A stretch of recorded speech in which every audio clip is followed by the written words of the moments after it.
Olá, pessoal. Estamos de volta com mais uma aula do nosso curso da Teologia Reformada com referência ao Espírito Santo. E a aula de hoje versa sobre um tema bastante complexo e bastante acirrado, que tem provocado aí os ânimos dos cristãos, dos irmãos, tanto de um lado como do outro, que é a questão da cessação ou continuação dos dons espirituais. É uma pena que um assunto tão importante como os dons espirituais acabe por provocar tanta fricção, tanto debate, e às vezes debate acirrado, entre irmãos em Cristo Jesus, que têm tanta coisa em comum, particularmente a presença do Espírito Santo e os dons que ele nos capacita. Eu espero que a aula de hoje ajude você a ter uma visão mais ampla do debate e que tome uma posição que seja bíblica, que seja equilibrada e que esteja de acordo com a revelação que o Senhor Deus nos dá através da sua palavra. Bom, nós vamos começar então dizendo que é muito claro que a Bíblia nos ensina que o nosso Pai Celeste concede dons e habilidades ao seu povo para a edificação do seu reino aqui nesse mundo. Um dom espiritual é uma capacidade dada por Deus a alguém que é crente, para servi-lo de acordo com aquela capacidade. São habilidades, talentos, aqui talvez seja preciso fazer uma diferença, já que muita gente pergunta. O talento seria uma habilidade natural, enquanto que o dom seria uma capacitação sobrenatural. Às vezes, um talento pode ser usado como dom. Por exemplo, antes da minha conversão, eu já tinha a habilidade, o talento de falar em público. Tanto é que eu fui orador da minha turma, lá do ginásio, na formatura. E depois da minha conversão, aquilo que já era um talento natural se tornou um dom espiritual, o dom do ensino, o dom da fala, o dom da pregação, por assim dizer. Então, existe essa diferença, mas de um jeito ou de outro, no final, dons são habilidades que Deus concede ao seu povo para, através delas, edificar esse povo na fé, no conhecimento de Deus e do Senhor Jesus Cristo, expandir o reino de Deus por esse mundo e trazer glória ao nosso Senhor e Salvador Jesus Cristo. Nós encontramos, só um minutinho pegar água, que a gente não pode esquecer, né? Água é bom aqui para a garganta, para quem está falando. No Antigo Testamento, embora não com tanta ênfase, percebe-se que Deus, sim, concedia habilidades específicas a determinadas pessoas.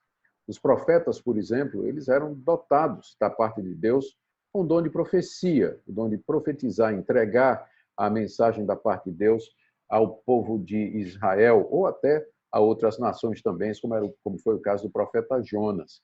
E nós também vemos no Antigo Testamento pessoas com dons de liderar, que se tornavam juízes, que se tornavam líderes do povo de Deus, conduzindo esse povo às decisões corretas, livrando esse povo de cair no erro e nas tentações da idolatria da época.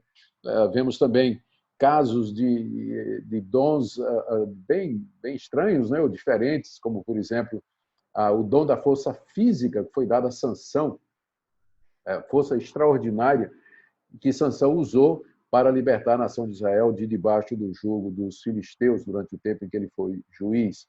No livro de Êxodo também nós temos a menção de um homem chamado Bezalel, que Deus encheu de habilidade, de capacidade para trabalhar materiais. Ele era um artífice e Deus o habilitou para que ele pudesse construir o tabernáculo e os utensílios do tabernáculo de acordo com as orientações que Deus havia dado a Moisés. Tudo isso eram dons, habilidades, capacidades que Deus concedia a membros do seu povo, debaixo da antiga aliança, para que eles pudessem realizar o propósito de Deus durante aquela época. E no Novo Testamento não é diferente. Nós vemos no Novo Testamento que Deus continuou a conceder ao seu povo, inclusive alguns dos dons do Antigo Testamento, como, por exemplo, o dom de profetizar. E além deste, muitos outros, não é? Nós sabemos de pelo menos 5 listas no Novo Testamento de dons, habilidades que Deus concede ao seu povo. Essas listas elas não são exaustivas, ou seja, elas não parecem dizer que os dons se resumem àqueles ali, podendo haver outras habilidades que Deus concede de acordo com a necessidade da igreja, sempre para a sua glória, para a edificação do seu povo. E essas listas se completam, nos dando mais ou menos um quadro geral das habilidades que Deus concede ao seu povo para a edificação da sua igreja. Eu queria ver com você alguma dessas, aliás, alguma não, todas essas listas aí, para nós continuarmos. A primeira delas está no livro de Romanos, capítulo 12, onde eu leio a partir do verso 6, o apóstolo Paulo escrevendo aos Romanos diz: tendo, porém, diferentes dons, segundo a graça que nos foi dada, se profecia, seja segundo a proporção da fé. Se ministério, dediquemo-nos ao ministério. O que ensina, esmere-se no fazê-lo. O que exorta, faça com dedicação. O que contribui, com liberalidade. Ninguém gosta desse dom, né? O que preside com diligência e quem exerce misericórdia com alegria. Aqui nessa primeira lista, nós encontramos vários dons mencionados pelo apóstolo Paulo e que não recebem destaque no meio das igrejas, como, por exemplo, o dom do ministério, literalmente o dom de servir, ou então o ensino, está aqui, embora ensino já seja bem mais destacado, porque o mestre ele está numa posição pública, ele é visto por todo mundo. O dom da exortação, do encorajamento, o dom da contribuição, todo mundo deve contribuir, mas contribuir generosamente, abundantemente, frequentemente, é um dom que realmente Deus dá. O dom de presidir, o dom de liderar, e o dom de exercer misericórdia, é um dom quietinho, silencioso, que geralmente nem aparece, porque as pessoas que exercem misericórdia, elas preferem que Deus veja o que elas estão fazendo, em vez de se vangloriar das coisas boas que elas estão fazendo. Vocês viram aí, essa primeira lista traz vários dons importantes para a vida da igreja, alguns dos quais não recebem o devido destaque, né, que deveriam receber.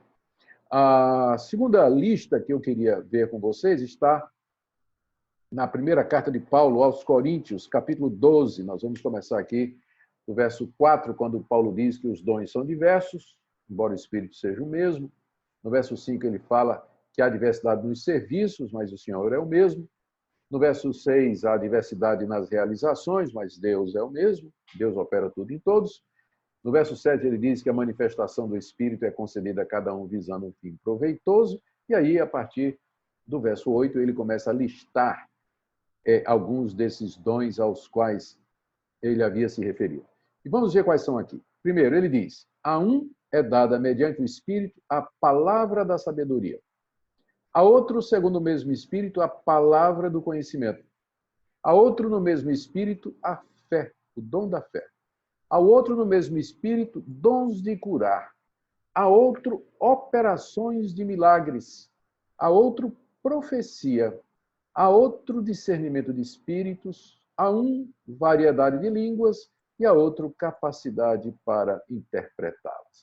Comparando com a lista de Romanos, você percebe que aqui há uma série de dons que não foram mencionados lá, e embora alguns foram repetidos, como, por exemplo, a palavra do conhecimento, a palavra da sabedoria, e eu creio que essas duas aqui, especialmente, têm a ver com o dom do ensino, né? Que Paulo se refere em Romanos capítulo 12. Então, estão repetidos aqui. Mas tem coisa nova aqui, ó. Mediante o Espírito, a palavra da sabedoria, que eu já disse, entendo que é o mesmo dom do ensino, né? O dom do mestre. A palavra do conhecimento é a mesma coisa também, já falei. Aí vem o dom da fé. A fé aqui não é a fé salvadora, porque todo crente tem fé. A fé é um dom de Deus no sentido de que ele concede a fé para que aqueles que são seus, os eleitos, creiam no Senhor Jesus Cristo. Mas o dom de fé aqui é o dom de você pedir a Deus com fé alguma coisa, na convicção de que Deus vai fazer, e Deus costuma atender esse tipo de oração. Aquele que tem um dom de fé, ele pede e Deus lhe concede. Aqui, o dom de curar, está no plural, não é? Dons de curar, é a única vez que aparece no plural aqui, é um desses dois, talvez provavelmente porque se refere a dom de curar diferentes tipos de doença, é uma possibilidade. Depois vem o dom de operar milagres, Aqui Paulo não especifica que milagres são estes, mas o Novo Testamento relata uma série de milagres que os apóstolos fizeram, como, por exemplo, ressuscitar os mortos. Né? Pedro ressuscitou Dorcas, Paulo ressuscitou Eutico, aquele moço que caiu da janela durante um sermão. O dom de profecia, que é o dom de anunciar a palavra de Deus, da parte de Deus, o dom de discernimento de espíritos, que a gente não tem certeza do que é que se trata, tudo vai depender a que Paulo se refere com a palavra espírito. Se Paulo está se referindo ao espírito humano, o que me parece mais provável, o dom de discernir o espírito é o dom que a pessoa tem de avaliar o ensino de outras pessoas e discernir qual espírito está por detrás. O espírito da verdade, o Espírito Santo, ou o espírito da mentira, que é o diabo. É a capacidade de discernir entre aquele que é de Deus, prega a palavra de Deus, e o falso profeta. Se espírito aqui é espírito imundo, o que eu não acho que seja, não é uma referência a demônios, então seria a interpretação popular, né, da pessoa que tem esse discernimento de espíritos. Ela vê espíritos em todo lugar, vê demônios em todo lugar, fica arrepiada, e, enfim. Eu não creio que seja essa a interpretação. Aqui é o espírito humano, é a capacidade de discernir por que espírito a pessoa está falando. Está falando pelo Espírito de Deus ou pelo Espírito da mentira? E aí vem a variedade de línguas, a capacidade de falar em línguas que não são aquela língua na qual você foi nascido, a sua língua materna, e a outros, capacidade para interpretá-las. Você percebe, mais uma vez, que os dons são variados, eles são muitos, embora todos eles tenham esse objetivo principal, que é contribuir para o crescimento da igreja e para a glória de Deus. Aqui mesmo na primeira carta aos Coríntios, ainda no capítulo 12, nós temos, a partir do verso 28, a terceira lista de dons do Novo Testamento. Eu vou ler aqui. A uns estabeleceu Deus na igreja, primeiramente, apóstolos, em segundo lugar, profetas, em terceiro lugar, mestres, depois, operadores de milagres, já vimos esse dom na lista anterior. Depois, dons de curar, também aparece na lista anterior. Socorros, que aparece na lista de Romanos 12, é o mesmo dom de misericórdia. Governos, que aparece na lista de Romanos 12, que é o dom de presidir. E variedade de línguas, que apareceu na lista anterior. De novidade aqui, você tem Paulo colocando apóstolos aqui nessa lista do que parece ser dons espirituais. Apenas uma ressalva, é importante você notar aqui, depois isso vai servir de base para a nossa argumentação, que Paulo, ele começa essa lista falando de pessoas que Deus deu à igreja. Porque veja bem, a uns estabeleceu Deus na igreja, primeiramente apóstolos, ou seja, Deus concedeu à igreja pessoas que são apóstolos. Não está dizendo que Deus deu dom de apóstolo, ele está dizendo que Deus deu à igreja pessoas que têm o dom de apóstolo. Em segundo lugar, Deus deu pessoas que são profetas. E, em terceiro, Deus deu pessoas que são mestres. Você já se perguntou por que essa lista está nessa ordem, primeiro, segundo e terceiro? É uma lista por grau de importância. E quem é que aparece por último? Quem é que aparece por último aqui nessa lista? É exatamente variedade de línguas. Eu creio que Paulo aqui está dizendo à igreja de Corinto que os dons mais importantes são aqueles dons relacionados com a palavra. O apóstolo é o que prega a palavra, estabelece o fundamento da igreja pela palavra. O profeta é aquele que traz a palavra de Deus para o seu povo de maneira poderosa e direta. E o mestre é o que ensina regularmente a palavra de Deus. Sem estes dons da palavra, a igreja não existiria. Paulo, então, diz, depois desses dons, aí vem operadores de milagres, ele ainda está falando de pessoas, né? Pessoas que são operadores de milagres, e só agora Paulo diz, dons de curar, dom de socorro, governos, variedades de línguas, etc, etc. O que é que tudo isso aqui nos mostra, né?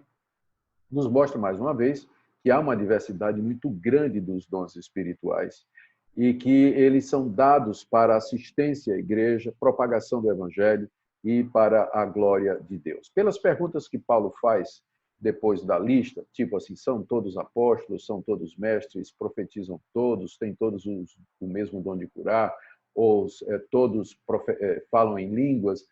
todas essas perguntas esperam um não como resposta, percebe-se que Paulo quer enfatizar que a igreja de Corinto não precisava focar somente no dom de línguas como a igreja estava fazendo, porque havia uma variedade de dons, nem todos tinham todos os mesmos dons. Portanto, a igreja deveria estar aberta para o exercício dos diferentes dons espirituais que Deus concedeu a ela.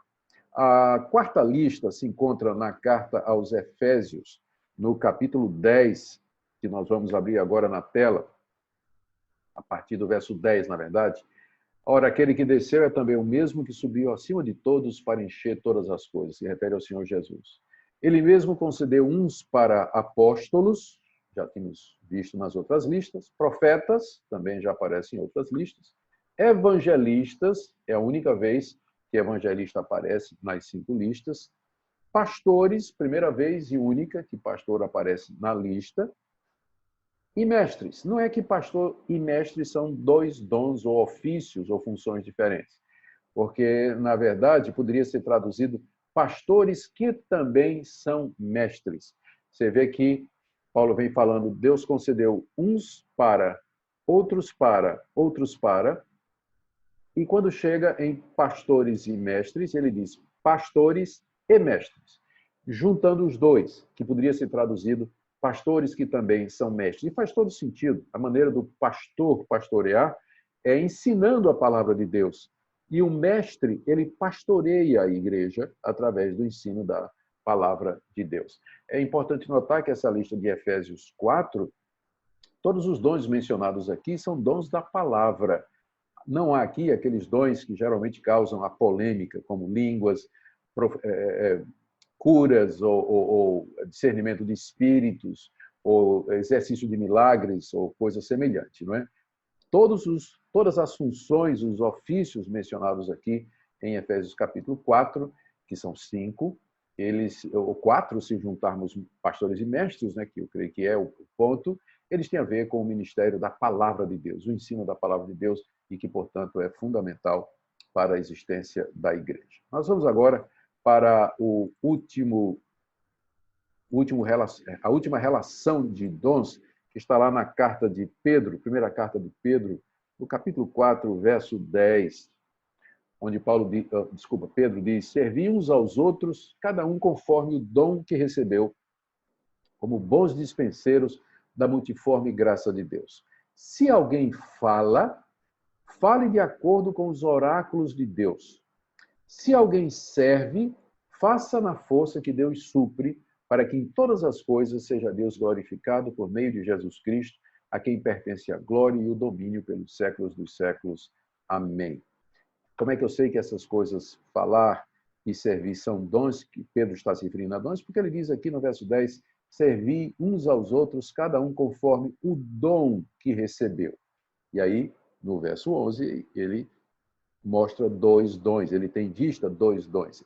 O dom de falar, que pode incluir profetizar, mestre, pastorear, evangelizar, e o dom de servir, que inclui presidir, o dom de misericórdia, o dom de ajuda, o dom de socorro, e assim por diante. Então, Pedro praticamente divide ou resume os dons em 2 grandes categorias, os dons da fala e os dons do serviço.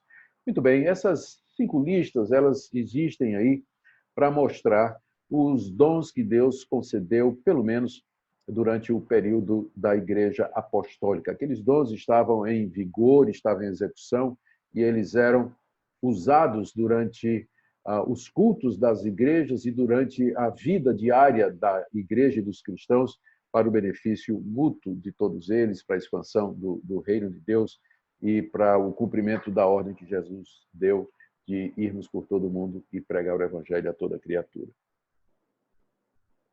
Agora, a questão que se levanta, e aqui é que é o ponto da nossa aula, é a seguinte: estão todos estes dons que nós acabamos de ler nas 5 listas do Novo Testamento disponíveis para todas as épocas da igreja a partir do dia de Pentecostes? Deus está concedendo hoje esses mesmos dons que ele concedeu a partir do dia de Pentecostes durante o período apostólico, quando os 12 discípulos de Cristo e o apóstolo Paulo estavam em ação, pregando o evangelho, escrevendo, ministrando a palavra de Deus, você nota que a discussão cessacionismo e continuismo, ela não tem a ver com alguns dons que são considerados tranquilos. Por exemplo, ninguém espera mais que Deus conceda o dom da força física a alguma pessoa, como concedeu a Sansão, não é? E ninguém espera que apareça esse cristão aí com essa força extraordinária. É evidente que Deus concedeu aquele dom, aquela habilidade, capacidade e a sanção para um período específico da história da redenção, quando a nação de Israel estava debaixo do domínio do povo filisteu. Era preciso alguém com aquela força física extraordinária para fazer tudo aquilo que a Sansão fez. Todos nós concordamos que certos dons, se não a maioria deles, permanece. Deus continua enchendo pessoas com habilidade, capacidade, como fez com Bezalel para a construção do tabernáculo lá no deserto. Deus continua levantando mestres, pastores, evangelistas, dando o dom de presidir, de governar, de exercer misericórdia a tantas pessoas diferentes. A igreja está cheia de pessoas com habilidades e capacidades. Mas o que pega são os seguintes dons, que têm sido motivo de discussão. Primeiro, apóstolo, depois línguas, depois curas, depois profecia e, por fim, expelir demônios. São estes 5 dons que eles chamam de dons, né? Eu ainda não entrei no mérito, né? Mas eles chamam de 5 dons que foram restaurados à igreja depois que o movimento pentecostal começou. É importante lembrar disso, né? Que não havia discussão a respeito desse assunto até o surgimento do movimento pentecostal. O centro do movimento pentecostal é que Deus está batizando o seu povo com o Espírito Santo e que a evidência disso é o dom de línguas, seguido, em muitos casos, com a manifestação, particularmente desses dons extraordinários, de sinais, prodígios, curas, profecias, milagres extraordinários, demonstrando a chegada do Espírito Santo. Bom, será que Deus, de fato, hoje, ele está concedendo exatamente da mesma forma os dons que ele concedeu durante o período bíblico, durante o período apostólico do século I? Existem duas posições, grandes posições a respeito desse assunto, que é exatamente o motivo da nossa aula hoje. A primeira posição é a posição mais tradicional, a posição muito antiga, que vem já desde o período da Idade Média, consolidada na Reforma Protestante e continuada hoje, e que é defendida por muitos reformados, que é a posição chamada de cessacionista. De acordo com essa posição, Deus continua, sim, a conceder dons espirituais à sua igreja. Deus nunca parou. É errado pensar que o cessacionista não crê nos dons. Isso aí é uma inverdade. O cessacionista, ele continua a crer que Deus dá dons espirituais à sua igreja. A dificuldade do cessacionista é acreditar que Deus está dando todos os dons que encontramos no Novo Testamento no período de hoje, e que eles sempre estiveram disponíveis para todas as épocas da igreja. Na concepção cessacionista, alguns dons, na verdade, eles foram restritos ao período apostólico, aquele período da transição entre o Antigo Testamento para o Novo, em que o fundamento da igreja teria que ser lançado, período em que, depois de Pentecostes, começa o chamado período da expansão missionária da igreja para alcançar os gentios em cumprimento à ordem do Senhor Jesus Cristo. Os cessacionistas argumentam que alguns desses dons, e eles citam esses dons, o dom de apóstolo, de línguas, cura e profecia, e o dom de fazer milagres, estes dons estavam muito relacionados ao papel dos apóstolos. Os apóstolos foram pessoas especiais, levantadas por Deus, os 12 discípulos de Jesus e o apóstolo Paulo, para escrever a Bíblia, para lançar os fundamentos da igreja, para trazer a última revelação de Deus a esse mundo, e eles eram testemunhas da ressurreição do Senhor Jesus Cristo. Portanto, não há mais apóstolos hoje como havia naquela época.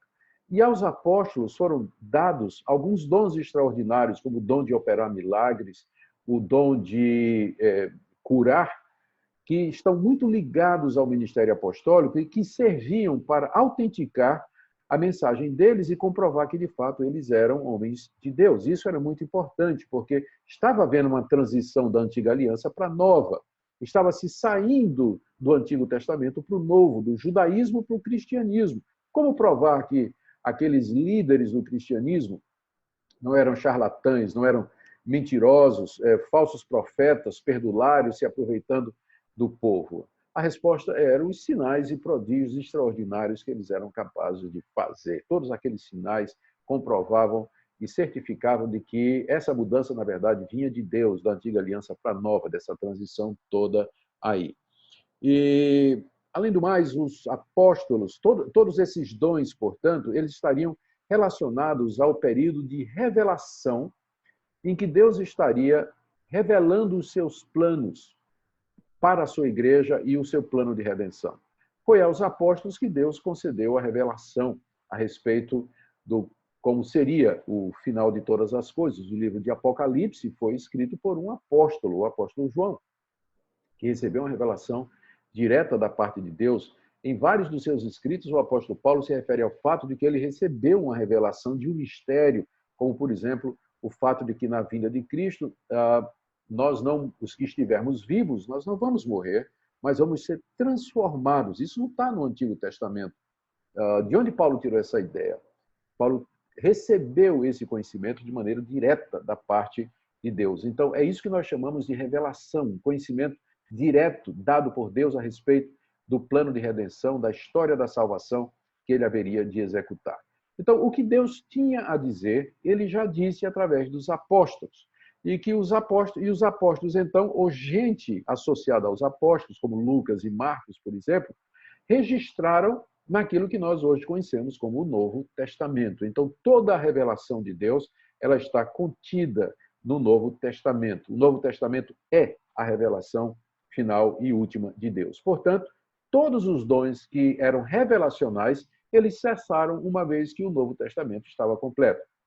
Então, para os cessacionistas, corretamente, apóstolo tinha a ver com revelação, esse ponto eu creio que eles estão corretos, mas eles acham que também o dom de línguas, o dom de curar, o dom de milagres e o dom de profetizar eram todos revelatórios e que, portanto, não há mais hoje nenhum desses dons. Ou, resumindo, não tem mais hoje o dom de profecia, não tem mais hoje o dom de curar, não tem mais hoje o dom de milagres, de expelir demônios, e falar em línguas, porque estas coisas eram revelacionais. Eram dons através dos quais Deus revelava as suas verdades e os seus planos. Por isso, eles não existem mais. E o texto que eles gostam de usar é exatamente a passagem na primeira carta de Paulo aos Coríntios, capítulo 13, no verso 10. Paulo diz assim, vou começar aqui do verso 8, que fica mais fácil, né? O amor jamais acaba, mas havendo profecias, desaparecerão. Note aqui, havendo profecias, elas vão desaparecer, está dizendo Paulo. Havendo línguas, cessarão. Havendo ciência, ciência aqui é aquele dom do conhecimento, é o dom da sabedoria.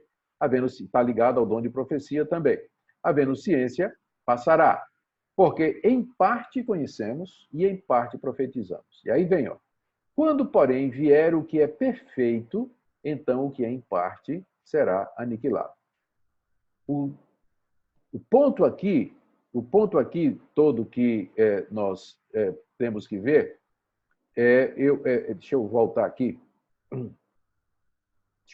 para vocês no verso 11, né? Desculpa, perdão, de 1 Coríntios 13, 10. Acabei me complicando um pouquinho aqui, botei aqui, ó. O ponto aqui do versículo 10, que é o que eu quero trazer aqui para vocês, que é o versículo que é usado pelos cessacionistas, é dizer que o perfeito aqui, ó, a palavra perfeito, representa o fechamento do cânon, significa a revelação final de Deus que é perfeito. O que Paulo estaria dizendo aos coríntios é que esses dons de língua, ciência e de profecia, eles funcionariam até que o último livro do Novo Testamento fosse escrito, que a revelação fosse perfeita.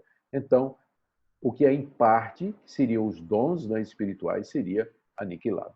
Então, baseados nessa interpretação, os cessacionistas dizem que, uma vez que o cânon foi terminado, os dons revelacionais eles cessaram, porque a revelação final e completa de Deus está na Escritura, nós não precisamos mais desses dons.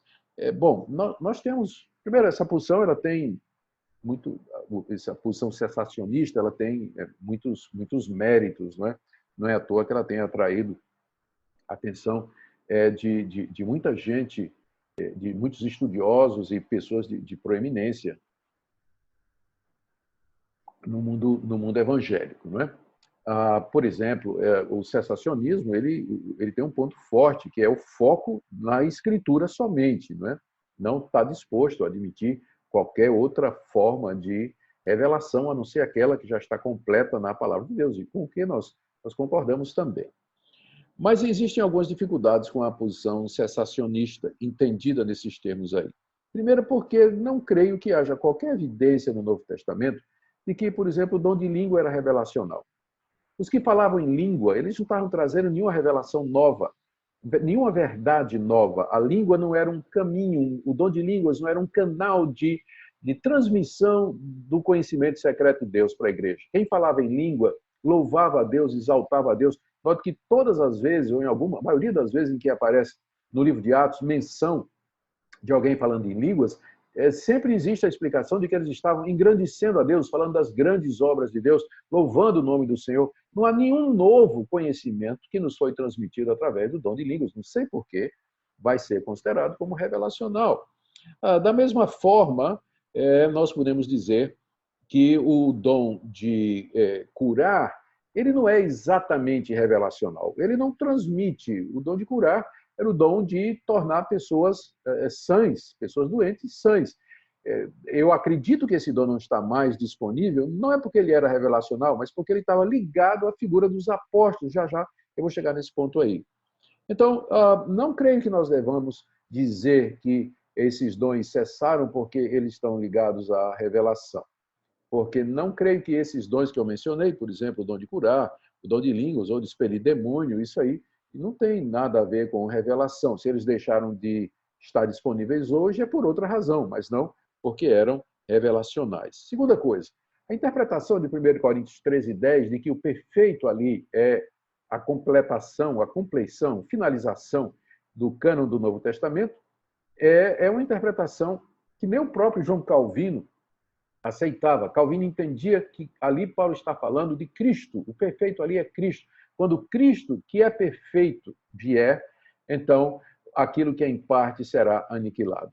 Ali, aquela passagem nos garante que os dons eles vão de funcionar enquanto Cristo não voltar. Mas quando Cristo voltar, eles não são mais necessários. Eles terminaram a sua função e o que vai prevalecer na vida eterna que se seguirá com a vida do Senhor Jesus é o amor, que é maior do que os dons espirituais na palavra do apóstolo Paulo. Ou seja, creio que carece fundamento bíblico para nós dizermos que os dons cessaram. Estes dons cessaram porque eles eram revelacionais. Se o fundamento bíblico é 1 Coríntios 13:10, eu creio que ele é fraco e não suporta uma exegese séria e atenta do texto. Mas agora vamos para o outro lado. Com licença. Vamos para o outro lado, que é o lado do continuismo. Ao inverso do continuismo, perdão, ao inverso do cessacionismo, o continuismo ensina que todos os dons do Novo Testamento estão disponíveis hoje. Afirmação muito ousada, não é? Ou seja, esses dons, diante da questão, por que então que eles não apareceram durante a história da igreja? Por que eles não estavam em evidência durante os grandes períodos da história da igreja?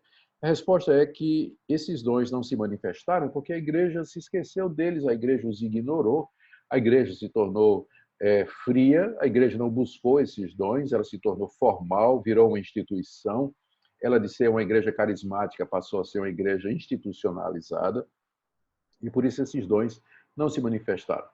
Eu acho difícil acreditar nisso, porque a concessão dos dons me parece uma obra soberana do Espírito Santo, que não depende da fé ou da busca das pessoas. Quando o Novo Testamento diz buscar os melhores dons, é buscar no sentido de pedir a Deus que dê. mas buscar entre nós aqueles que têm os melhores dons, que são os que já têm o dom da palavra, e dar a eles a oportunidade de ministrar. Eles dizem que a igreja esfriou, se esqueceu do Espírito Santo, que é muito difícil da gente acreditar que durante 2000 anos a igreja estava fria, estava morta, 2 anos de história do cristianismo, sem aparecer línguas, o dom de cura, dom de profecia, e de repente nós vamos acreditar que isso é porque a igreja foi fria durante esses 2000 anos, e a reforma protestante, e os grupos missionários, e os pais de missões, e os grandes avivamentos que aconteceram na história em que não houve nenhuma manifestação desse tipo. Além do mais, a gente tem que lembrar que essa afirmação ela é recente. A afirmação de que hoje Deus dá os mesmos dons que deu durante o período do Novo Testamento surge com o movimento pentecostal, que tem 100 e poucos anos de idade. Antes do movimento pentecostal, não tinha dúvida a respeito disso.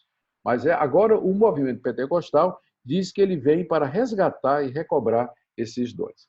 Eu dou graças a Deus pelo movimento pentecostal, já disse isso nas nossas aulas. É um movimento de evangelização, talvez o maior do mundo, da história da igreja, e que tem alcançado partes do planeta, entrado em países, cidades e feito coisas extraordinárias. Nós damos graças a Deus por isso.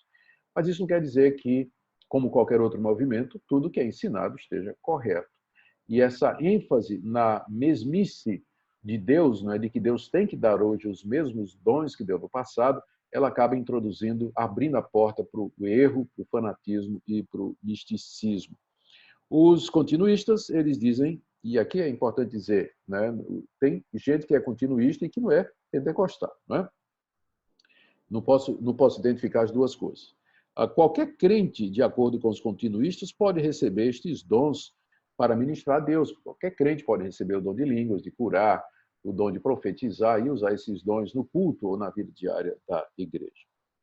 Agora, o que é que nós dizemos a isso? Bom, a verdade é que alguns daqueles dons, eles eram revelacionais, sim, e que estavam ligados ao período de transição da antiga aliança para a nova. Por exemplo, os apóstolos, eles eram canais da revelação de Deus para lançar o fundamento da igreja e para escrever essas revelações da parte de Deus. Nós não temos mais apóstolos no sentido dos 12 do apóstolo Paulo. O profeta, e aqui que está, o dom de profecia, ele é muito amplo. Profetizar pode incluir exortar, pode incluir ensinar, pode incluir edificar, e necessariamente isso não acarreta novas revelações, a profetizar, adivinhar o futuro, adivinhar o que está acontecendo na vida das pessoas. Durante o período do Novo Testamento, a profecia, houve profetas que anteciparam o futuro, como Ágabo, e eu creio que alguns profetas participaram com os apóstolos na recepção daquela revelação. Paulo diz isso lá na carta aos Efésios, dizendo que a igreja está fundamentada sobre o fundamento dos apóstolos e profetas. Então, como canal de revelação, de predição do futuro e do plano de Deus, não há mais o dom de profetizar, embora ele permaneça como exortação, pregação, ensino da palavra de Deus. Outra coisa que é importante lembrar é que Paulo colocou severas restrições a vários desses dons, como, por exemplo, o dom de línguas, 1 Coríntios 14, e o dom de profetizar. Paulo disse que se alguém vai falar em línguas, se vai ter línguas na igreja, que sejam 2, no máximo 3, em sequência eles devem falar, e que haja intérprete, senão a pessoa tem que ficar calada na igreja. Paulo restringiu bastante o dom, não proibiu, mas ele restringiu bastante o dom de línguas. Mesma forma, os profetas tinham que ser avaliados. Ninguém podia dizer, eu sou profeta, Deus me deu a palavra, não toqueis do ungido do Senhor, ó meu servo, por que duvidais? Não tem nada disso não na Bíblia. O profeta tem que ser julgado, ele tem que ser julgado se o que ele está dizendo, de fato, procede da parte de Deus. Além do mais, tem, como eu já disse, a questão da história, né? Depois do período apostólico, esses dons que nós mencionamos aqui, eles sumiram, né? O dom de línguas, o dom de curar, adivinhar o futuro, predizer futuros eventos, tudo isso saiu de cena da história da igreja cristã. E não creio que o esfriamento ou a heresia é a explicação para isso, que nós teríamos então que passar um julgamento em gerações de 2000 anos de história da igreja, o que nós não podemos fazer. E seria muita arrogância dizer que o movimento pentecostal é a geração de mais fé e mais santa em 2000 anos de história da igreja. Por isso, eles receberam os dons e os outros não receberam. A verdade é que esses dons desapareceram logo após o período apostólico e, a verdade seja dita, as manifestações modernas nem sempre batem com isso. Vamos tomar algumas delas. Por exemplo, dom de línguas. O que é que a gente ouve? Primeiro, não são idiomas. O que a gente ouve são pessoas falando palavras sem sentido, não representam nenhum idioma, nenhuma linguagem humana conhecida, enquanto que no Novo Testamento o dom de línguas era a habilidade de falar num idioma estrangeiro, pelo poder do Espírito Santo, um idioma que a pessoa nunca tinha aprendido antes. O que a gente ouve hoje é uma confusão de sons, todo mundo falando ao mesmo tempo, não tem obediência a 1 Coríntios 14 e não há intérprete. Então, fica difícil para a gente acreditar de que esse é o dom do Novo Testamento. Da mesma forma, o dom de curar. Os apóstolos tinham o dom de curar. E eles nunca falharam. Quando eles davam uma palavra de comando, a pessoa era curada imediatamente. E eram pessoas curadas, cujas doenças eram conhecidas de todos. Eram doentes públicos, por assim dizer. Era o aleijado da cidade, era o cego da vila. Não era gente que aparece aí no meio da multidão, que a gente não sabe de onde vem nem para onde vai. E como acontece isso hoje, a gente vê esses pretensos curandeiros aí, eles não chegam perto de realizar os sinais e prodígios que os apóstolos realizaram, em termos de veracidade, de intensidade, de profundidade e de impacto. Não é? Se há pessoas com esse dom de curar hoje, o que significa que sobre quem elas impuserem as mãos, a pessoa vai ficar curada, essas pessoas seriam conhecidas no Brasil todo, no mundo todo, pela realidade inegável das curas acontecidas. Mas o que a gente vê, na verdade, é uma associação de escândalo, de polêmica em torno de gente que diz que tem um dom de curar, reclamação de pessoas, histórias de falsidade, de falsas curas, de curandeiros, gente que explora o povo e assim por diante. Então está difícil acreditar que Deus está dando de volta os dons apostólicos de curar, quando como evidência, o que nos é apresentado é o ministério dessas pessoas. Eu quero terminar, eu sei que minha aula já se adiantou, mas eu quero terminar com a minha posição. Eu diria que eu sou um cessacionista qualificado. Deixa eu explicar. Eu creio que Deus continua a dar os dons que nós encontramos no Novo Testamento à sua igreja. Aqueles dons lá daquelas listas, eles estão disponíveis. Mas alguns aspectos daqueles dons, eles eram de fato restritos ao período apostólico e ao período da revelação final de Deus, e, portanto, esses dons, naqueles aspectos, não estão mais disponíveis. Por exemplo, o dom de apóstolo, ou o ofício de apóstolo. Eu não creio que temos mais hoje apóstolos como Paulo e como os 12, porque eles eram canais e instrumentos da revelação de Deus. Mas nós temos missionários, que é isso que a palavra apóstolo significa, aquele que é enviado. Então, se você entender o dom de apóstolo como o dom de ir a um lugar onde o evangelho não foi pregado e ali estabelecer a igreja, eu creio no dom de apóstolo hoje. Eu diria, por exemplo, que Ronaldo Lidório, nosso famoso e conhecido e querido missionário presbiteriano, é apóstolo de Deus entre os concumbas, não é? Porque ele foi lá na África e lá no meio daquela tribo, que nunca tinha ouvido o evangelho, ele plantou uma igreja, a Igreja de Cristo entre os concumbas. Então, nesse sentido, eu creio no dom de apóstolo, mas o ofício de apóstolo, como Paulo e os 12, não existe mais. O dom de línguas, eu não tenho dificuldade se Deus conceder o dom de línguas hoje. Eu creio que ele é Deus, ele pode fazer o que ele quiser. Só que a Bíblia nos ensina que, se for de Deus, vai ser 2 ou 3 pessoas em sequência e tem que ter intérprete. E, naturalmente, idiomas estrangeiros. Não é isso que a gente está vendo hoje. Profetizar. Eu não creio que nós tenhamos mais profetas que nos digam os planos de Deus para salvar a sua igreja, que anunciem novas estratégias, os novos planos de Deus, moveres de Deus e tudo mais, que adivinha o que está acontecendo na vida do povo. Eu não creio que exista isso hoje, mas a profecia como não, como exortação, como edificação, como consolo da igreja, eu creio sim que esse dom permanece. Curar. O dom de curar. Não há homens que tenham o dom de curar como os apóstolos tiveram. A história está aí para provar isso. É só você ver as evidências, porque estava muito ligado ao ministério apostólico como comprovação deles. Mas eu creio que Deus responde orações de cura. Você pode orar por um doente, pode orar por uma doença sua, de outra pessoa, e Deus pode curar aquela pessoa se ela desejar. Eu creio em milagres. É a mesma coisa o dom de milagres, né, que era ligado à figura dos apóstolos. Eu não creio que tenha alguém hoje com o dom de milagres, mas Deus pode fazer um milagre em resposta de oração. Ele pode atender ou não o seu pedido. E se ele atender, não quer dizer que você tem um dom de milagre. Você teria se toda vez que você orasse, Deus respondesse fazendo um milagre, o que a gente sabe que não acontece. E, por fim, expelir demônios não é um dom. Tem gente que tem ministério de expelir demônio, diz que tem um dom de expelir demônio. Não é um dom. Eu creio que qualquer crente, se for necessário, diante de uma situação, uma pessoa endemoniada, pode ordenar que o espírito imundo saia no nome de Jesus. Mas eu não creio que deva ser feito um ministério em torno disso.